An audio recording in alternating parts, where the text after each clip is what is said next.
सङ्काशं काश्यपेयं महाद्युतिं तमोरि सर्वपापघ्नं प्रणतोऽस्मि दिवाकरम्।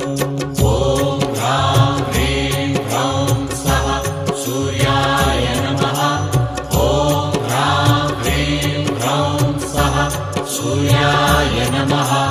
जपाकुसुमसङ्काशं काश्यपेयं महाद्युतिं तमोरि सर्वपापघ्नं प्रणतोऽस्मि दिवाकरम्।